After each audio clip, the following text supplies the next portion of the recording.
Assalamualaikum warahmatullahi wabarakatuh.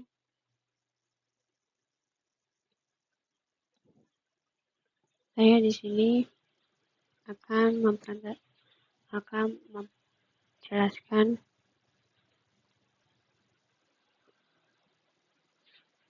topik keamanan sistem operasi Windows pada mata kuliah keamanan cyber R01 dengan dosen penguji saya Pak Ari Gunawan Eskom MMSI.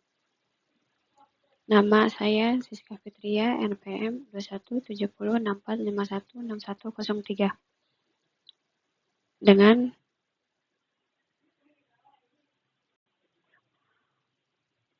Universitas Nasional. Di sini keamanan pada sistem operasi dalam sebuah buletin yang dilaporkan oleh Kaspersky Lab menyatakan bahwa sepanjang tahun 2019 merupakan tahun yang banyak mendapatkan serangan di subsistem desktop jarak jauh di versi sistem operasi Windows. Dengan statistika aplikasi yang paling rentan adalah Microsoft Office dengan presentasinya 65,59%. Di dalam keamanan pada sistem operasi membutuhkan atau yang sangat utama dan penting dalam keamanan tersebut. Karena jika sebuah sistem operasi tidak dilengkapi dengan keamanan yang ahli atau mumpuni, maka sistem operasi yang ada pada komputer tersebut akan selalu mendapat serangan dari virus, spam, clone, dan lain-lain. Sistem operasi ini hanya satu porsi kecil dari seluruh perangkat lunak di suatu sistem. Karena peran sistem operasi mengendalikan ke sumber daya, di mana perangkat lunak lain meminta pengaksesan, maka sistem operasi menempati posisi yang penting dalam pengamanan sistem. Dengan mempelajari caranya dalam penanganan virus, kita harus memahami kinerja sistem keamanan yang digunakan. Setidaknya kita dapat menyelamatkan data-data penting yang hilang atau rusak karena ada di virus worm tersebut. Dan di sini ada perancangan sistem operasi yang aman. Di sini mencegah hilangnya data dan mencegah masuknya penyusup merupakan aspek dasar yang harus dipertimbangkan saat merancang sistem. Di sini yang pertama, lapisan fisik.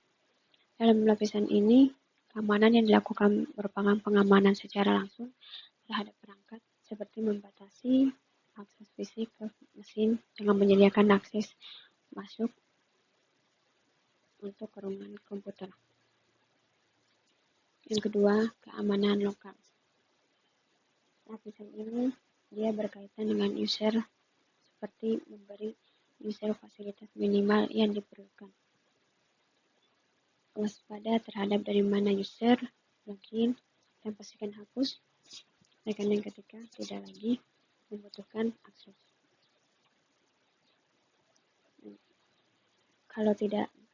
Kalau tidak dibutuhkan lagi, hapus data-data yang penting karena adanya pengguna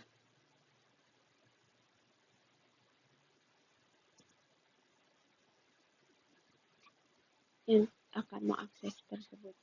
Yang ketiga, keamanan root ini dia mengacu pada praktik keamanan yang melibatkan peraturan dan perlindungan hak akses super user. Sistem operasi dikarenakan keamanan root ini berkaitan dengan mengendalikan dan membatasi root untuk mencegah penyalahgunaan atau serangan terhadap sistem operasi tersebut. Keempat, keamanan file dan sistem file. Ini dilakukan untuk pengamanan pada lapisan seperti directory home user tidak boleh mengakses perintah atau mengubah sistem seperti partisi, perubahan device, dan lain-lain. Yang kelima, keamanan password dan enkripsi. Pada keamanan password dan kernel, dia keamanan mendasar yang sebaiknya diimplementasikan oleh semua pengguna. Keenam, keamanan kernel. Keamanan kernel ini selalu update dan mengikuti review terhadap bugs atau kekurangan-kekurangan pada sistem operasi. Yang ketujuh, keamanan jaringan. Keamanan jaringan ini umumnya dilakukan dengan mewaspadai paket sniffer yang sering menyadap port Ethernet, melakukan prosedur untuk mengecek integritas data, memverifikasi informasi DNS, melindungi network system, menggunakan firewall untuk barrier antara jaringan private dengan jaringan eksternal. Selanjutnya di sini tinjauan sistem operasi yang aman pada Windows. Sistem operasi yang aman untuk Windows. Sistem operasi yang dirancang dan dikonfigurasi dengan fitur dan langkah-langkah keamanan yang kuat untuk melindungi pengguna dan data mereka dari ancaman yang mungkin ada. Windows 10. Dia Windows yang terbaru dari Microsoft dan menawarkan banyak peningkatan keamanan dibanding versi sebelumnya.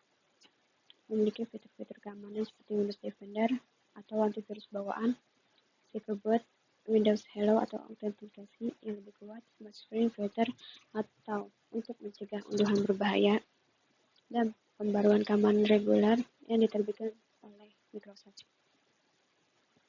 Windows Server untuk pengguna dalam lingkungan bisnis atau server menyediakan fitur-fitur keamanan yang lebih kuat, memiliki fitur seperti Active Directory untuk manajemen pengguna dan akses, firewall Windows canggih, BitLocker untuk enkripsi disk, dan kemampuan untuk mengatur kebijakan keamanan lebih ketat.